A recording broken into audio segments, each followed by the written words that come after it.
policy team here at AEI, and I am joined by my esteemed colleague, Mackenzie Eaglin, whose work on the defense budget, force structure, defense industry, and in a report just about to come out, also on defense reform, is defining for AEI.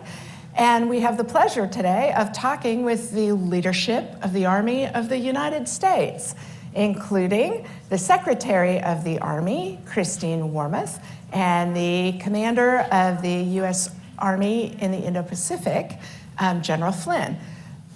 Christine Wormuth, the Secretary, if you were inventing the ideal credentialing for the Secretary of the Army, you could hardly improve on Christine Wormuth, right? Graduate studies in public policy. She's been the Undersecretary of Defense for Policy. She's been the Senior Director for Defense Policy on the NSC. She's run the RAND institutional organizations, International Defense and Foreign Studies. And we are very grateful to have the Secretary with us today.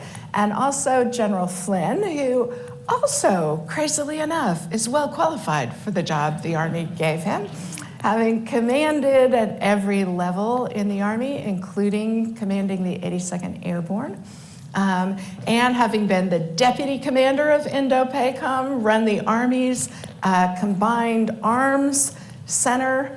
Is everything a center of excellence now, or were you just a center for less than excellent? Anyway, a terrific soldier who's very well attuned to the challenges of the theater in which he is commanding Army forces. And we are going to start today by of course, the question that comes from the canon of strategy, by which I mean to say the movie The Princess Bride, in which all of you will know they say that one of the classic blunders is fighting a land war in Asia. And so we open today with the Secretary and the General explaining to us whether that's true and what the Army's role is in the Indo-Pacific region. Secretary Wormuth. Thanks, Corey. Thanks very much for having us, and thanks, Mackenzie. General Flynn and I are delighted to be here. I think, I would start by saying, and I love The Princess Bride, it's a great movie. I think I would start by saying our goal is to avoid fighting a land war in Asia. And my view is the best way, one, this is all about deterrence. We want to lower the temperature in the relationship with China. I personally am not of the view that, an amphibious invasion of Taiwan is imminent.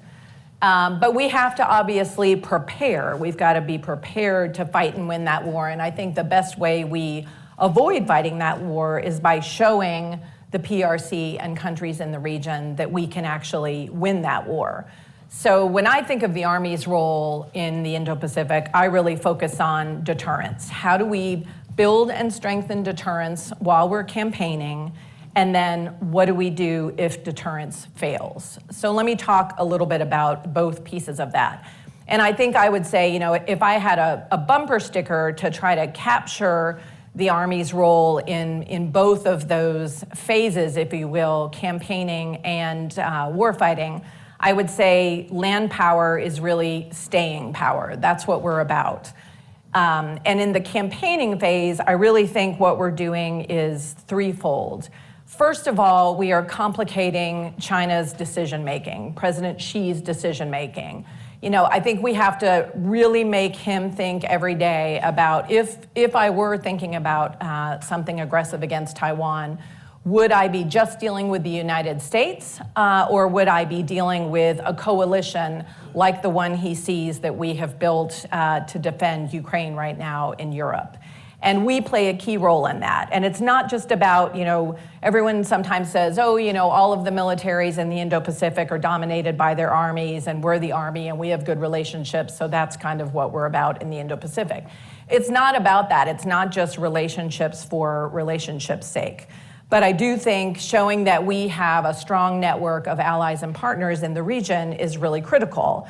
And one of the ways that we do that is, for example, with our 5th Security Force Assistance Brigade, which actually trains and operates with, I think last year it was 12 different countries, all of the big ones, the ROK, Japan, the Philippines, Indonesia, Thailand, and General Flynn can talk about that at length. And we also have something now called the Joint Pacific Multinational Readiness Center, which is where we are now, some of the militaries from these countries are coming and building readiness with us, whether it's in Hawaii, Alaska, or in other places. So that's number one during campaigning. Number two is really, we, by being in the Indo-Pacific, are enhancing our access in the region. And that's obviously going to be really, really important. And through the exercises that we have, for example, in many cases, we're able to make improvements to some of the infrastructure that's there in the region that we would need to operate in the case of a conflict.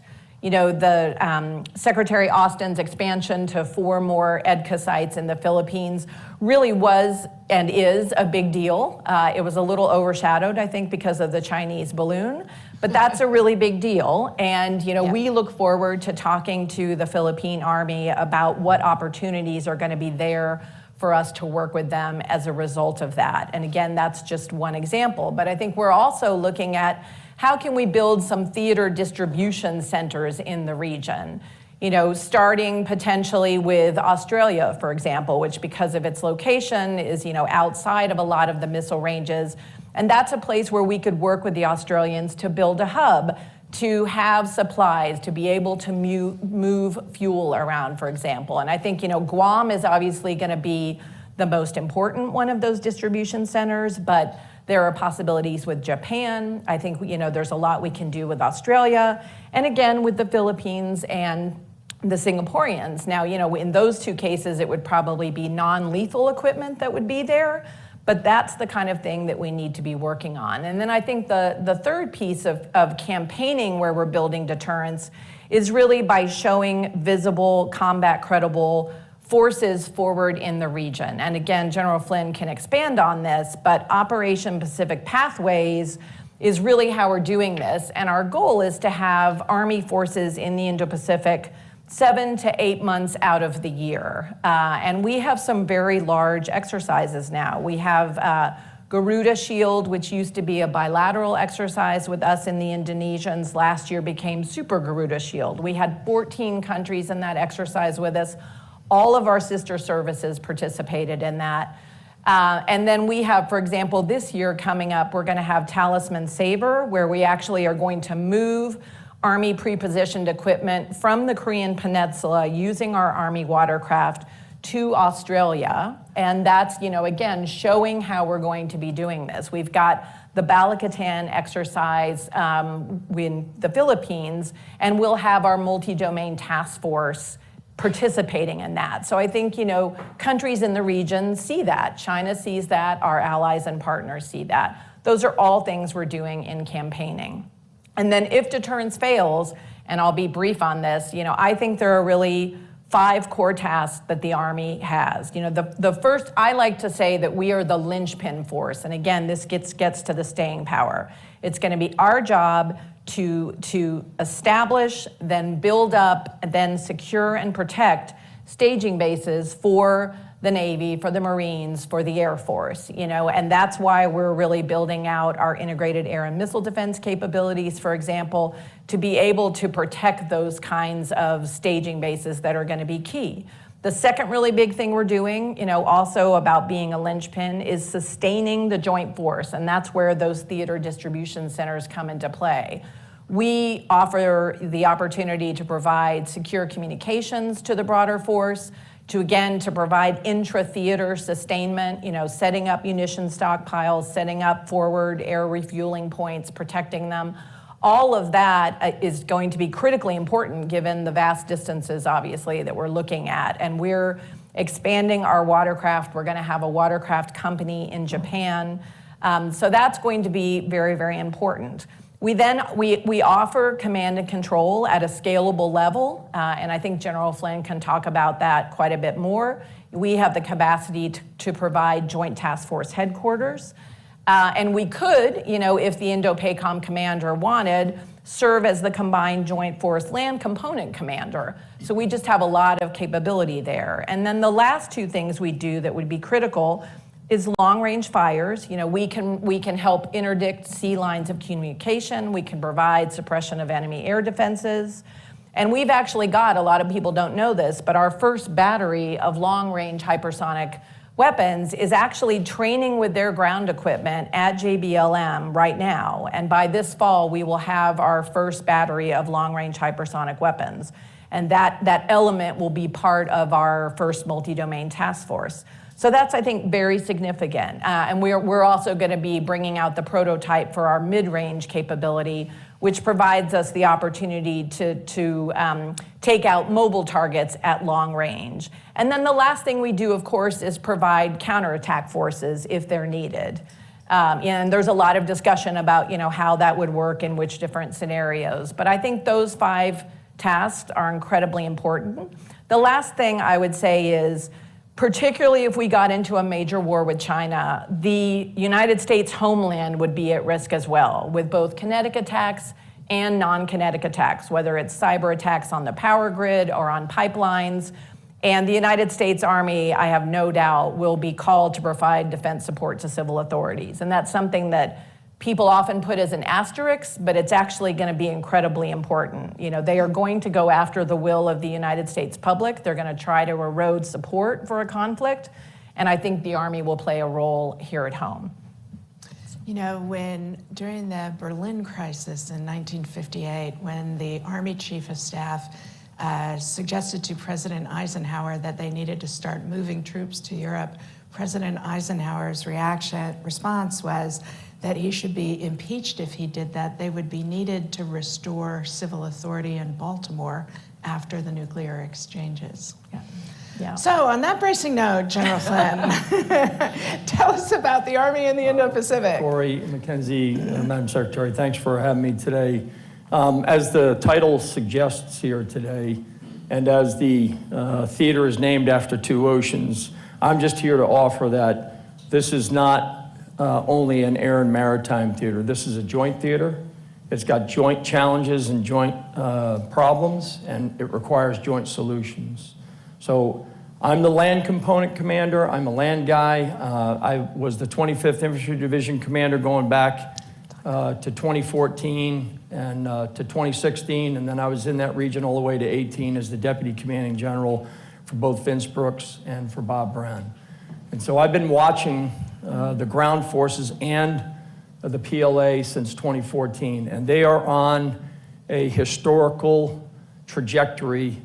The military arm that they have created is extraordinary. They are rehearsing, they are practicing, they are experimenting, and they are preparing those forces for something. But you don't build up that kind of arsenal to just defend and protect. You probably are building that for other purposes. So the point I'd make here is that a couple of things. First of all, the Chinese have, and they're operating on, they have 3 things that we do not have. They're operating on what's called interior lines. They're right next to their primary objective, and make no doubt about it, the prize is Taiwan and the land. The second thing that they have is they have mass. They have a lot. And then, of course, they have magazine depth. They have a lot of munitions, a lot of arrows in their quiver. I'd also like to communicate that the A2AD arsenal that the Chinese have designed is primarily designed to defeat air and maritime capabilities. And secondarily, it's designed to degrade, disrupt, and deny space and cyber.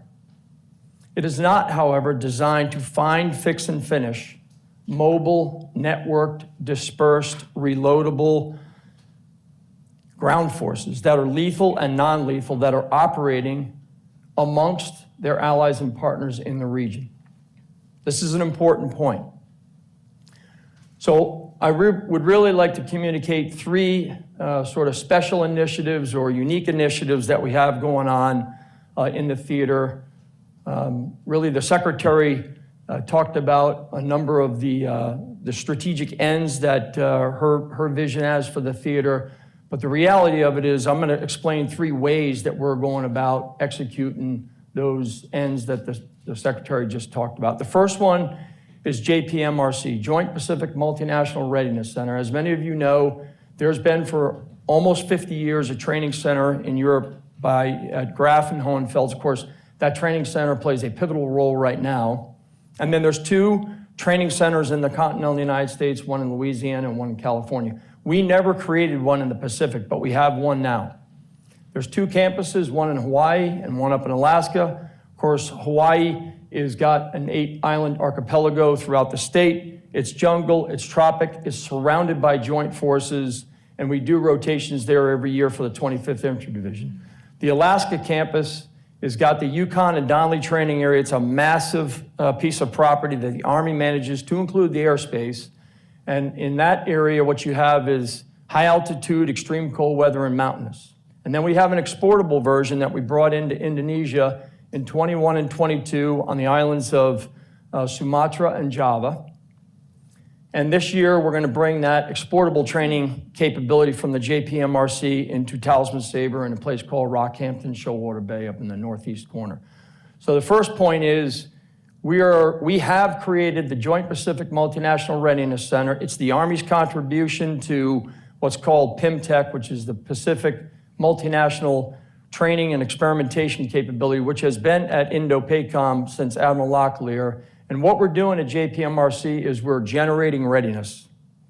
We're generating that readiness, and then we're projecting it into the region on the second thing I'd like to talk about, which is Operation Pathways. And Operation Pathways is putting combat credible forces forward in the region for extended periods of time, and it really does 3 things.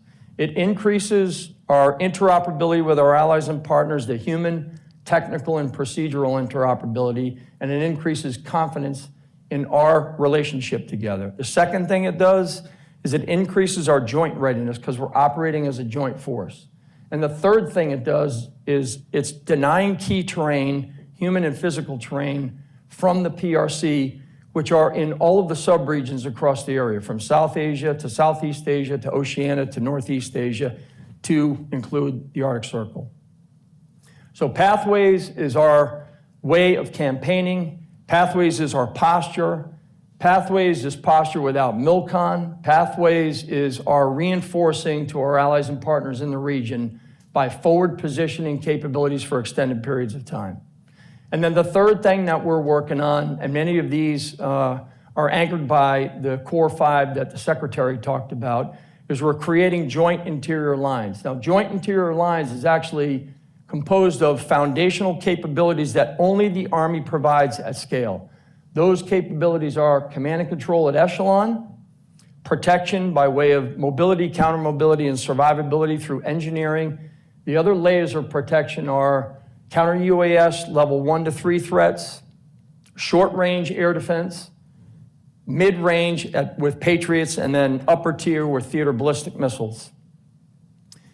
The third way we're doing this is through sustainment, activating our APS stocks in Korea and Japan. We have 7 vessels afloat for APS-3. We are layering into Operation Pathways activity sets in a wide range of locations where we're either dynamically deployed or permanently positioned there, mostly in Korea and Japan, but also we're rotating forces there for today. For example, in Korea, soon we'll jump, from Thailand with Cobra Gold and Hanam Guardian. We'll go to Balikatan and Salakanib in the Philippines. We'll jump down to Garuda Shield in Indonesia on the islands of Sumatra, Java, and Borneo, and then down to Talisman Sabre in Australia, then up into Japan. And this, effectively, what we're doing by creating these interior lines is we're taking time and space away from the PRC so we can extend indications and warnings for the National Command Authority so we can close the force, protect the force, and be able to take decision space away from the PRC.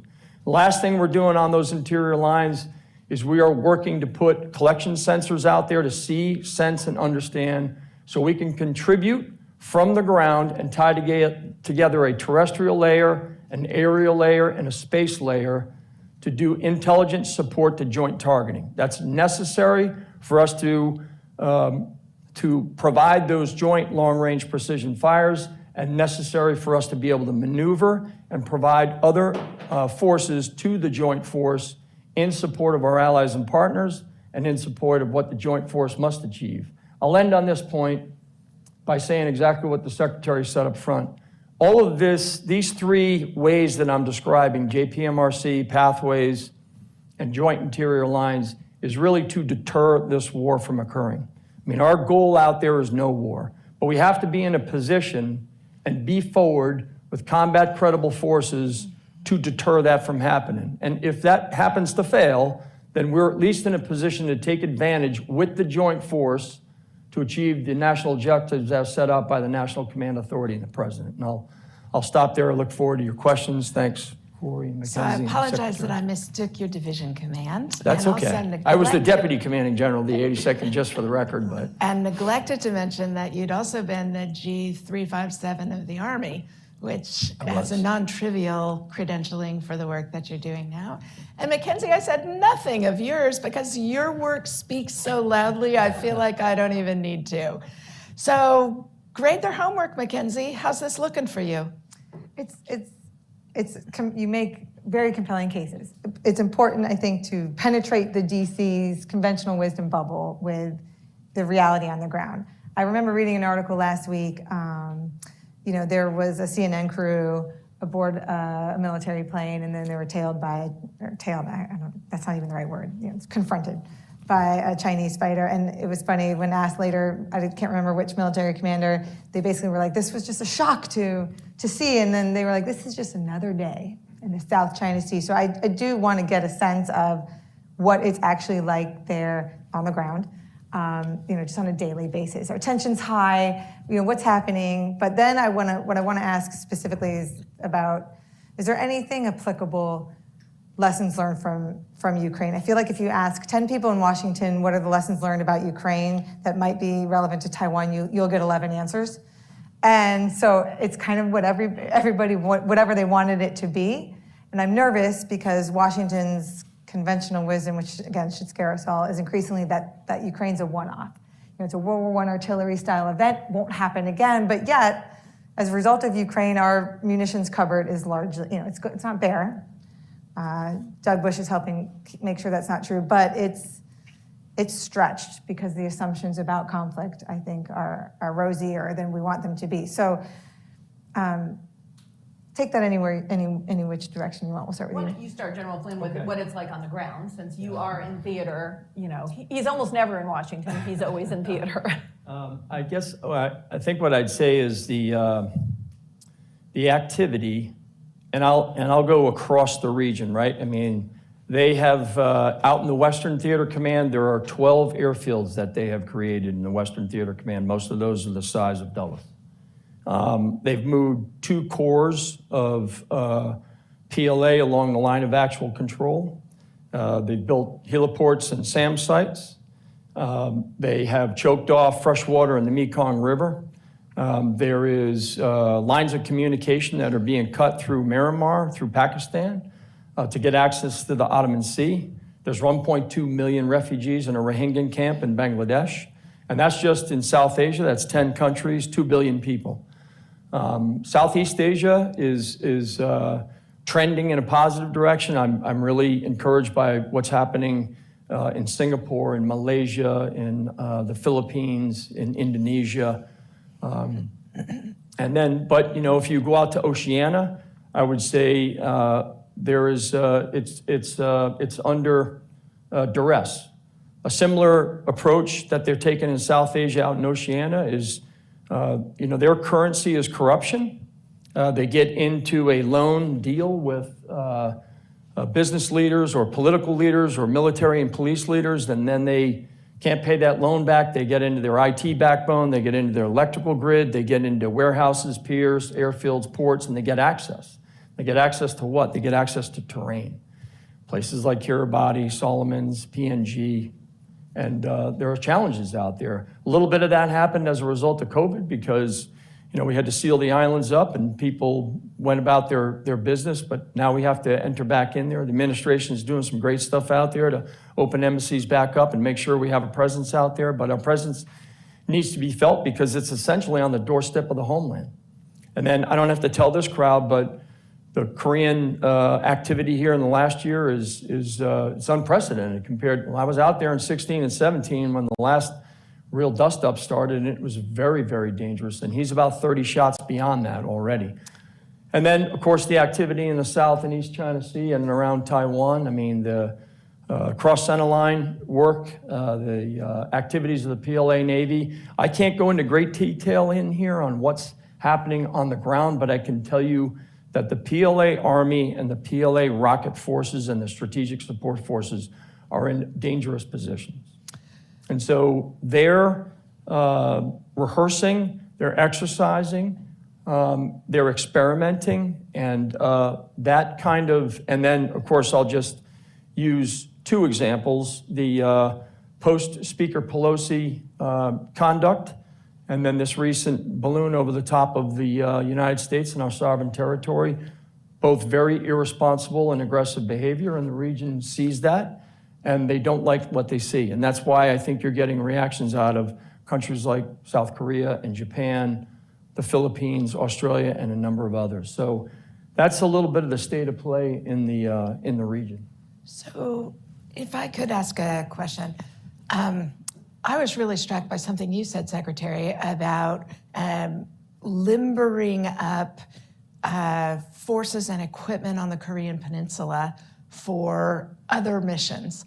And that strikes me as a real advance, given how the spoke and hub nature of alliance relationships in the Pacific has been an impediment to lots of things that need doing.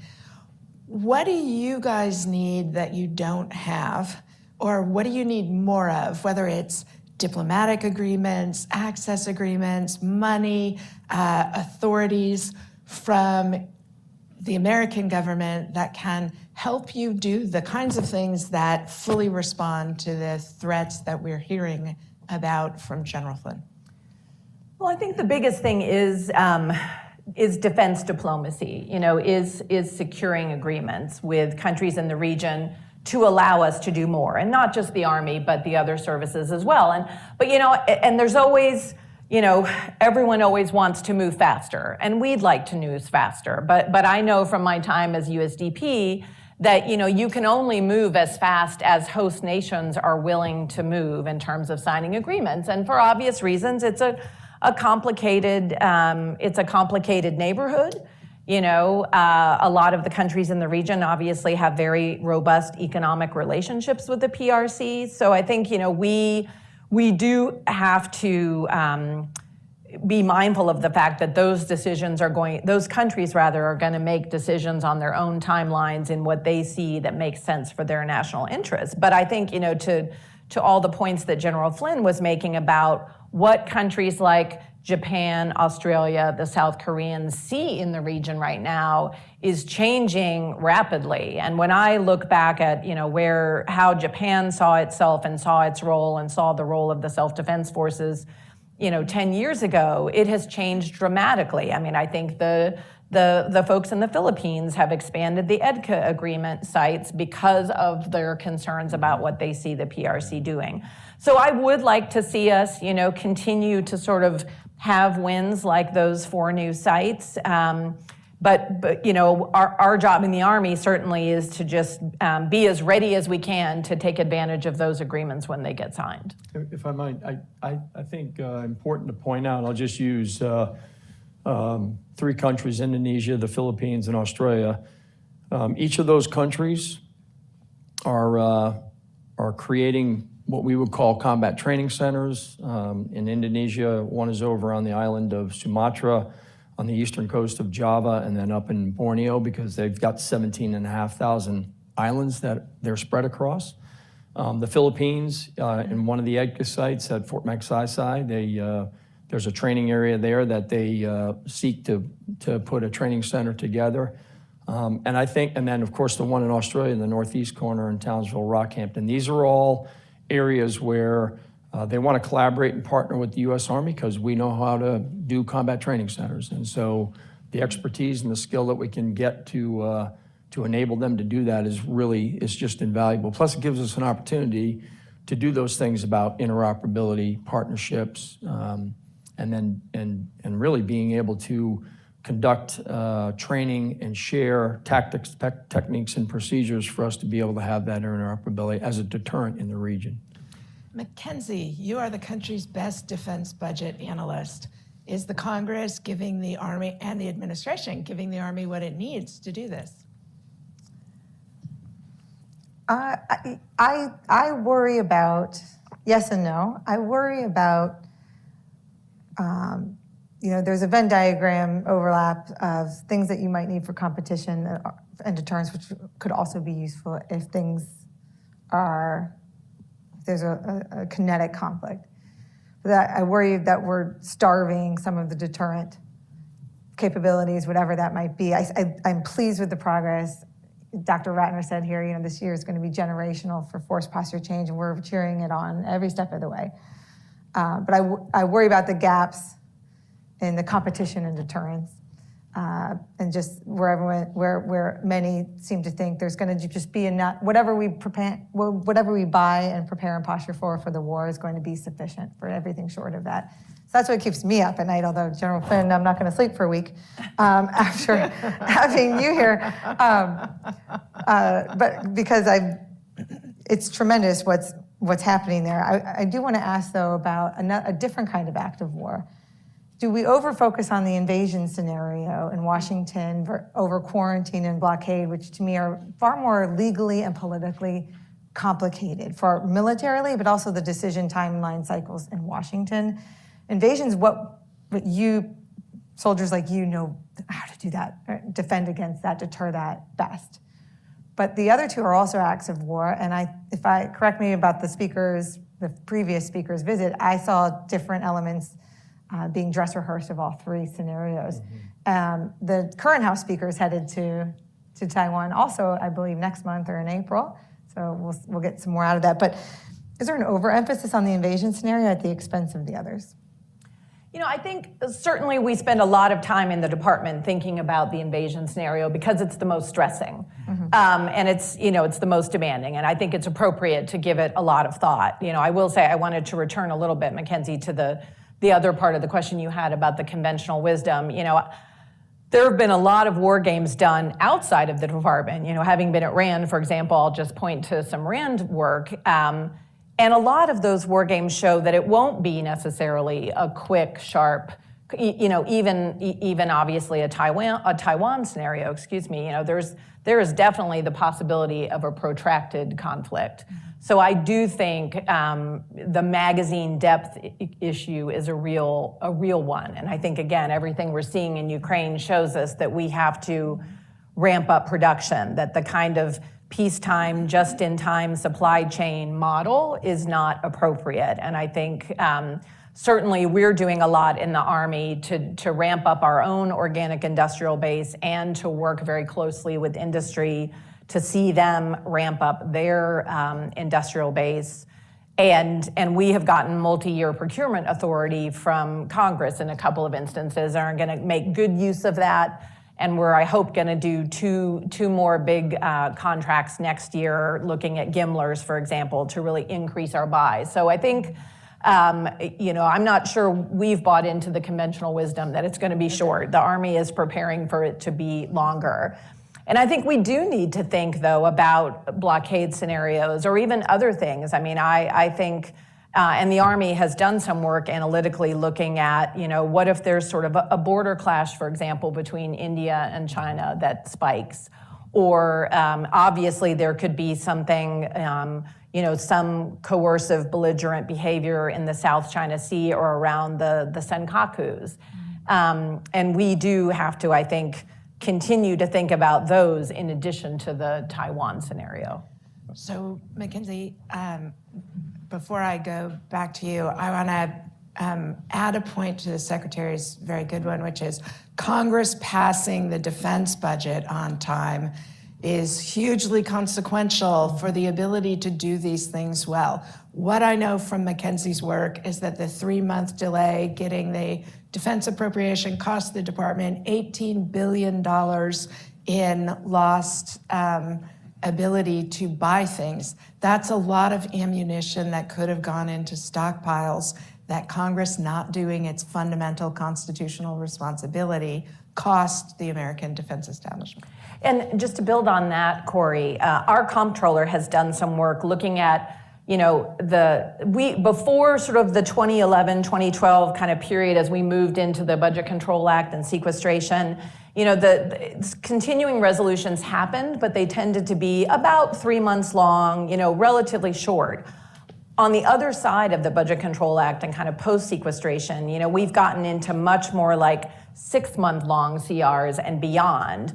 And if you think about that, that's really sort of preparing to deter with one hand behind your back. It is hard for us to compete effectively and do everything we need to do vis-a-vis the PRC if for 6 months of the year we, for example, can't have any new starts for programs. So, some of the key new weapon systems that the Army is developing will be impacted if we go into an extended continuing resolution. So that is very problematic at a time when everyone is worried about timelines. I'm sorry for interrupting, Mackenzie, to infuse your work into the conversation. Go ahead, Jennifer. I was just going to say, while the picture that I was describing around the region, I want to come back to this question of the invasion force. That is a highly complex operation.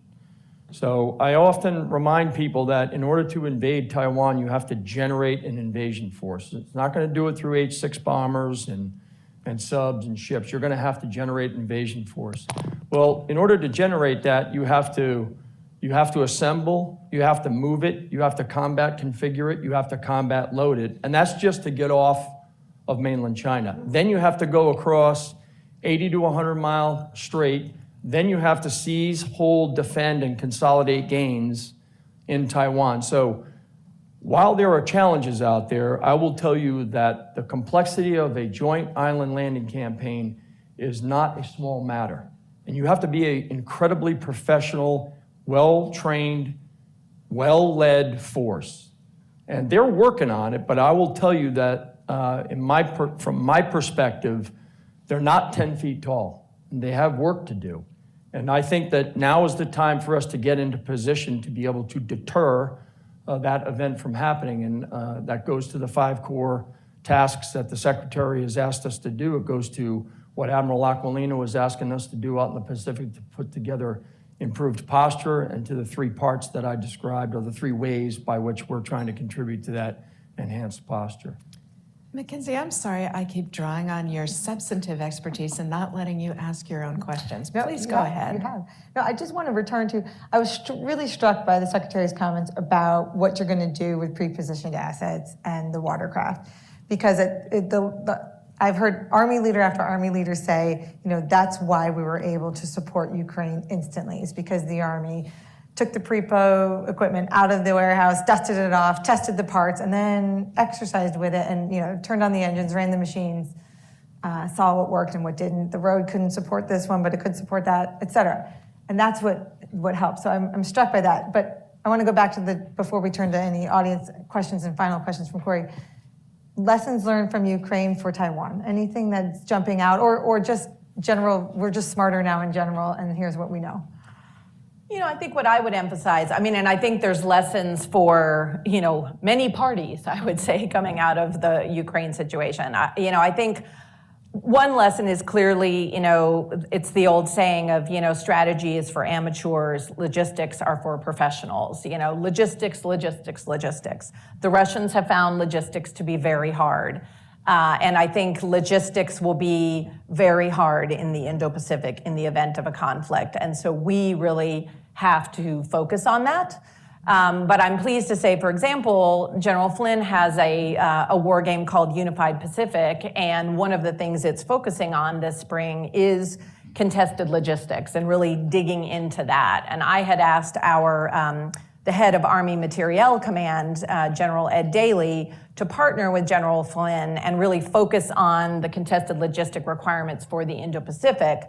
And they have really done a great job coming up with a sort of a list of requirements, if you will, at the tactical, operational, and strategic level. So we're really trying to focus on that.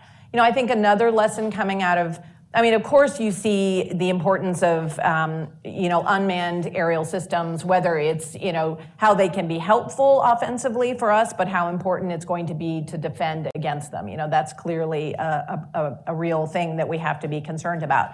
I think the other, another major lesson that's relevant in the Taiwan situation, obviously, is the importance of asymmetric capabilities and helping Taiwan become a porcupine. And, I know that when I went to Taiwan many, many years ago in the Stone Age in the late 90s, they were really focused on what I would call kind of the sexy platforms, fighter jets and things like that. And that's not what they need most. It wasn't what they needed most then, and it's definitely not what they needed most now. And so I think for them, thinking about that and us, through the relationship that, through the Taiwan Relations Act and arms sales, working on that with them, and it's an important lesson. Desperate to ask about balloons and if that's changing the Army's role in Homeland Defense, but I will leave that to our audience. Unless, Corey, you get the last question before we open it up. The concern that some people have, a lot of Asian experts have, is that we are drawing down things we may need for the defense of Taiwan by providing them to Ukraine. How do you respond to that? My answer is we actually need to have the ability to do both these things, that, great powers can't over-specialize to one thing. We actually need to be able to do both. But on a scale of, say, 1 to 10, particularly you, General Flynn, how concerned are you that what is needed to help continue to decimate the Russian threat by the Ukrainian military might impede our ability to assist regional allies in Asia? Yeah, well, our forces are ready, so I don't have a readiness concern. And if I tie together the previous question, the other thing I think that's a lesson that I think is important for our forces being ready and being forward is, as you're seeing in Europe, our weapons work compared to some other countries. And there's confidence in the region about our systems, Javelin, HIMARS, Stinger, you name it. So again, I think that our positioning forward through the ways that I was describing creates conditions for operational endurance, and it increases the confidence of our allies and partners in our interoperability. So, the Secretary and I and the Chief, we've had a number of conversations. They're continuing to go on about prioritization. It's a challenge across the world because of the global commitments, and that's particularly true, I think, for the Army. I can't speak for the other services, but I would just tell you that the three ways that I was describing through a training center in the region, pathways, again, if you think back to how we got into the particular stance that we are in Europe today, they have a training center in Europe. They had Operation Atlantic Resolve. They had EDI. That just didn't happen overnight. It happened over the span of about 5 to 7 years. And so that staying power that the Secretary was talking about is what we seek.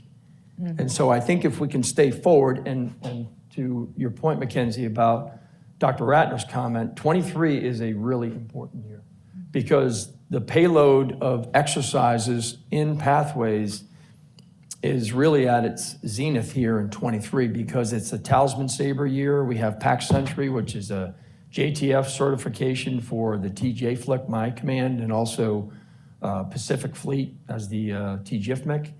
And we're going to have upwards of 20,000 forces west of the international date line, joint forces. And then a bulk of those are anywhere between 6,000 and 9,000 for Army forces west. So I think this is an important year to get in position, create enduring advantage, and build out those three ways that I was talking about. And so we're ready to do that, and our forces are ready today to be able to respond, if need be, in the event something goes in the direction we don't want it to go. Corey, General Flynn just reminded me, since you are our best megaphone here for the work of our team, the European Deterrence Initiative, the EDI, I fear we've acronymed out our audience. The European Deterrence Initiative was through supplemental spending. And the Pacific Deterrence Initiative is really just a rebinning and tagging exercise of budget. It's an internal, this is something for the Pacific. It's not new additional money. I think that we should have a conversation in Washington about the need for additional money, particularly as the bills are in jeopardy of moving, except maybe one more supplemental. But it would be nice if the Pacific Deterrence Initiative were funded like the European one and over a long period of time. So thank you for that reminder. I want to encourage our online audience as well, and for you here in the room, we're going to come to you next, to feel free to submit questions. We have about 10 minutes left. I believe on your screen you can see that those questions can be sent through email to emily.coletta@aei.org, COLETTA. But what I have here are a few questions already pre-baked, but I'm going to look around the room first since you schlepped out in the rain and are all here today. So can I take two together at the start? Please. From two of the sharpshooting journalists at this table?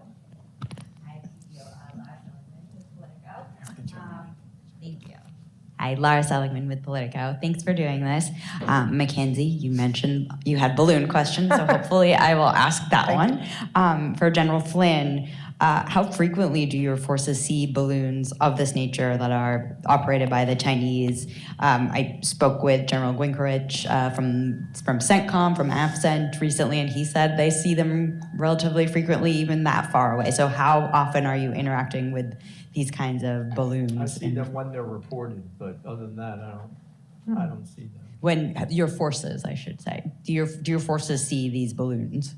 Only when reported. I mean, we don't have sensors at that altitude to be picking up those, so it's not something that we're going to pick up with the land forces that are forward. Mm-hmm. Is this a concern for your forces in the region? No, somebody else does that in the region with the other capabilities, but that's not a role that U.S. Army Pacific has. Right, but if the balloons are I think he's given floating the over. only answer you're going to get on that, my friend. It seems like it might be a concern if they're floating over your facilities, though.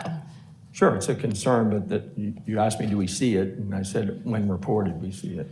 So.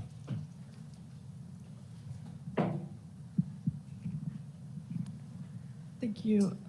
According to the CIA Sunday, China has doubts about its ability Please to tell us invade- who you are. I'm sorry? Please tell us who you Oh, are. my name is Marilina from the Epoch Times. Thank you for taking my question. So I was just saying that the CIA made a statement on Sunday that maybe China has doubts on invading Taiwan. Do you have any comments or? I think what I would say is, I think General Flynn laid out very effectively the complexity of an amphibious invasion of an island like Taiwan. So I would imagine, while China has, greatly modernized its military over the last 20 years, that is not a military operation for the faint of heart. So I would imagine, President Xi may have questions about how successfully the PLA could do that.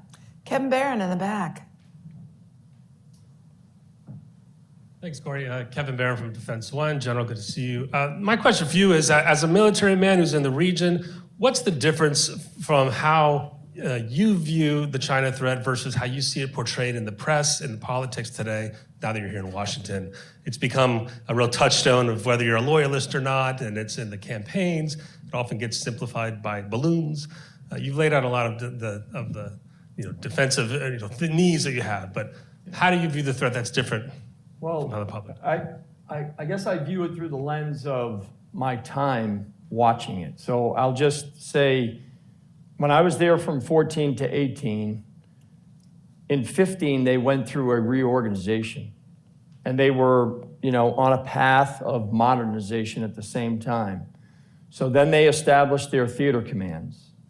And, by the time I left in 18, they were doing some interesting things.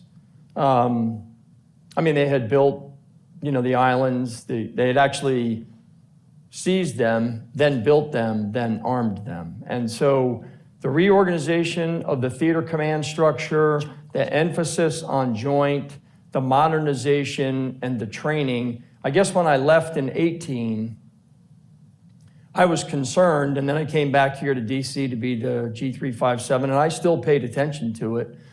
But when I went back in 21, between 21, 22, and 23, I think the difference between what I've seen is they're exercising, they're training, they're rehearsing, and just I guess the payload of activities that they're doing with all of their services, from the rocket forces to the strategic support forces to space cyber, land and sea. And so, Kevin, to your point, like here's 14 to 18, and then I see 21, 22, and 23, and then I think out to, 26, 27, 28, 29, and absent them slowing down, that's a dangerous trajectory that they're on.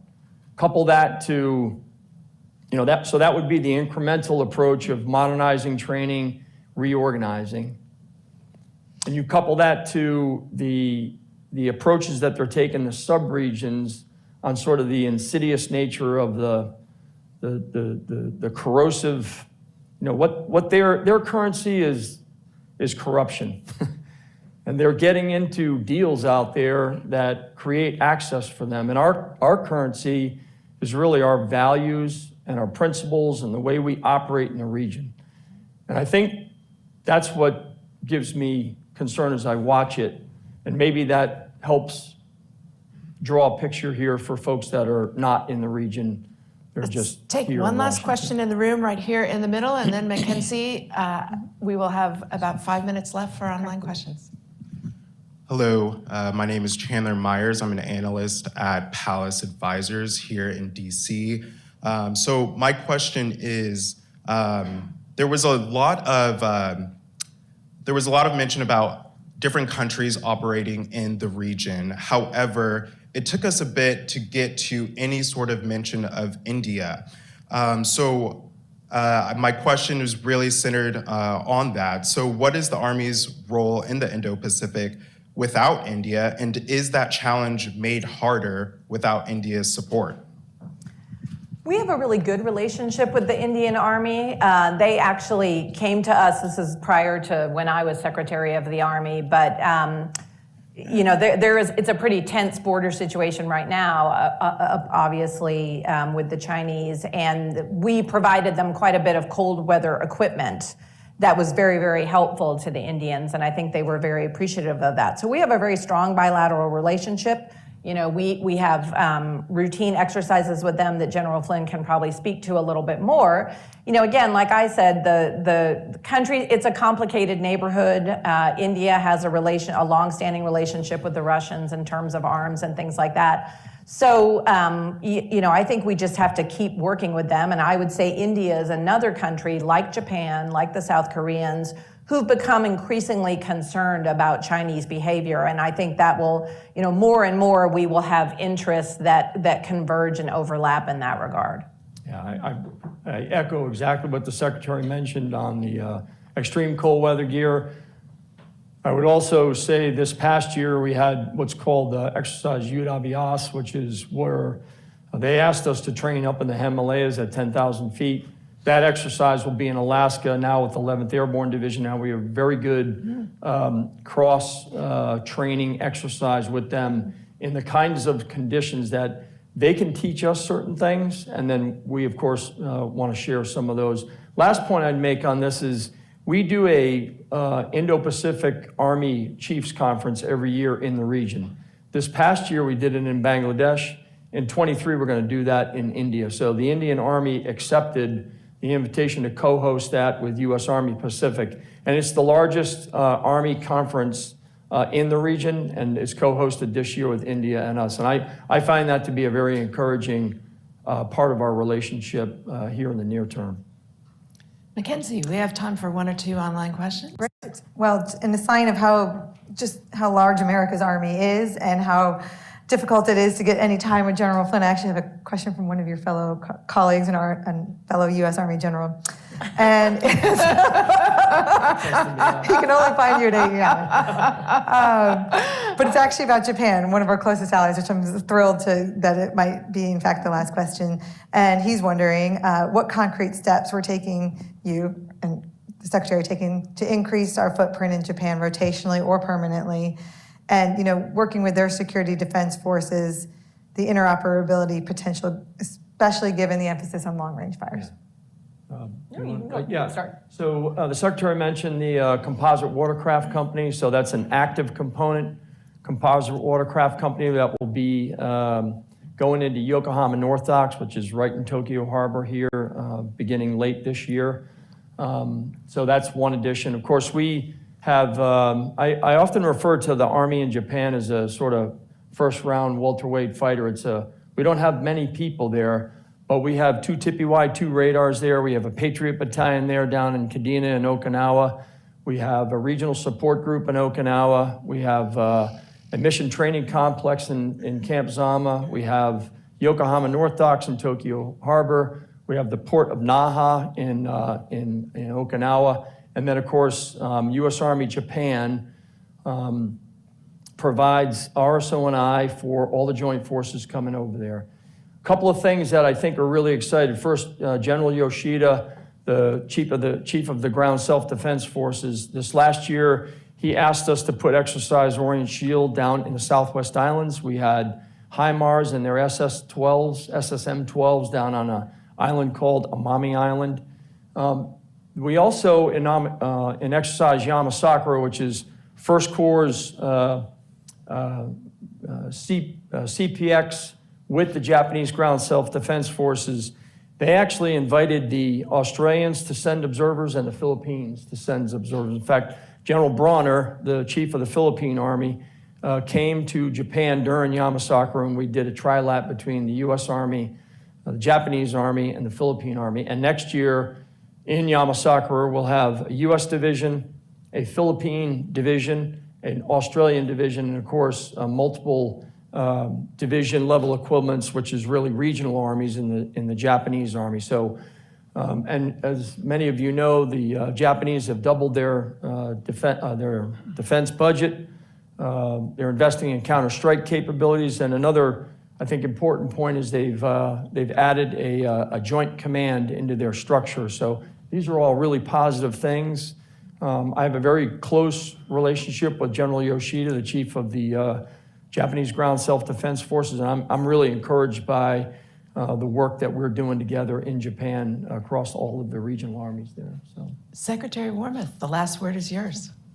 I was just the only thing I think I would add to what General Flynn said is, at the last big sort of Secretary Austin and his counterpart in Japan, I forget whether we call it the 2+2, and there's so many different constructs, but, they made the announcement about the Marine Littoral Regiment, and I think, to my comments earlier about, wanting to continue to explore with countries like Japan, with Australia, with the Philippines, what more we can do, I think our multi-domain task force has a lot of potential and could be very, very useful. So I hope that as we continue to talk with the Japanese about, what more we can do, that I think there are opportunities for us. And I think the Marine Littoral Regiment and the Army's multi-domain task force, which has long-range fires capabilities, but also brings together a lot of non-kinetic capabilities in terms of information operations, space capabilities, electronic warfare, intelligence.